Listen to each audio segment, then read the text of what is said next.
All right, for more on the latest evidence in the alleged corruption linked to the Biden family, let's welcome in Kentucky Congressman and House Oversight Chair James Comer. Good morning, Congressman. Thank you so much for joining us today. Good morning. Congressman, you released these bank records yesterday, and you say that after these oligarchs received their money, Biden then dined with them in D.C. while vice president. Can you elaborate on more what you found, and what does this confirm that you've been trying to confirm? Well, first of all, it confirms that the president of the United States has been lying to the American people for years about his involvement in his family's shady business dealings. We believe that every single person who wired the Biden's money for services that we have no idea what they perform, that Joe Biden communicated in some form or fashion with every single one of them, even sitting down for lengthy dinners with these people. And remember, all of these people who sent the Bidens millions and millions of dollars are people who are in trouble in some country around the world, usually in their own country. They're all bad people. They're all bad characters, bad actors, and they're all from adversarial countries to the United States. But one thing they have in common is they all needed something from the federal government. And it's becoming more clear every day. This was a pay-to-play scheme where the president's son was out front, but Joe Biden was working behind the scenes, communicating with every single one of these shady characters multiple times. Yeah, you look at the money trail, and I just wonder what some of these people from foreign countries, why were they paying the Biden grandchildren? What did they have to do with it? Well, I think that's more a part of the money laundering scheme. Look, 6 different banks, major banks in America, have accused the Bidens of money laundering.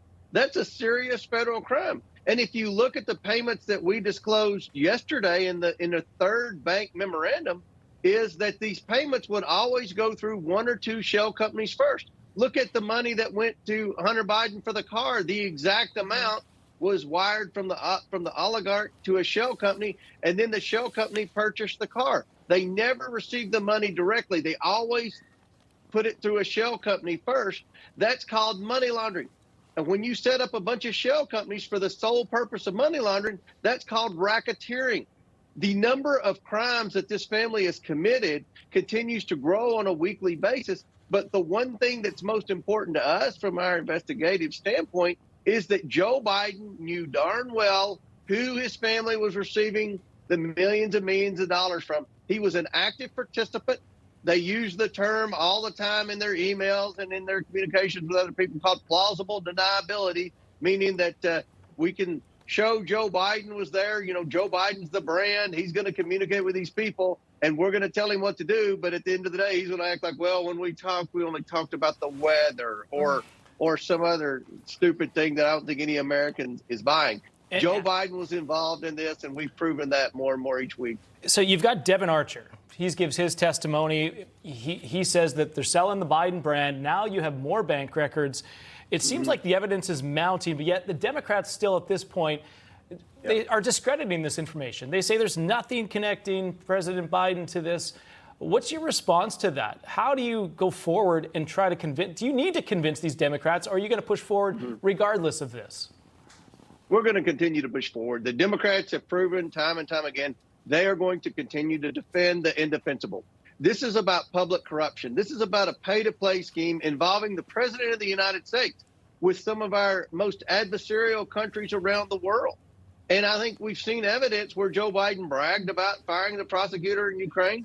We saw where yesterday we showed that the Russian oligarch sent Hunter Biden $3.5 million. Well, lo and behold, when Russia invaded Ukraine and the president put sanctions on all the Russian oligarchs, he left off one. It just happened to be the one that sent his family $3.5 million.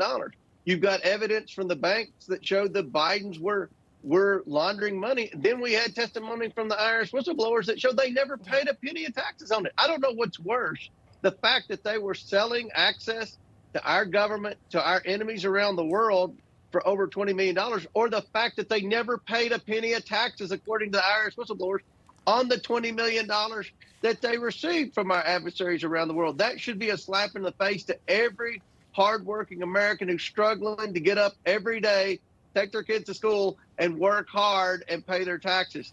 So, you know, I think that this investigation will continue regardless of what Jamie Raskin says. And remember, Jamie Raskins led the impeachment of Donald Trump for simply asking about this corruption in Ukraine.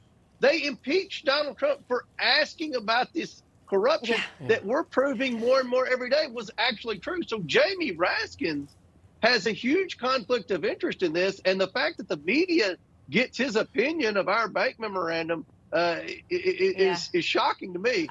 You've got the bank statements. The documents are there. You are certainly continue to investigate, and we will follow this. Thank you so much, James Comer, Congressman James Comer. Appreciate it. Thank you. Thank you, sir.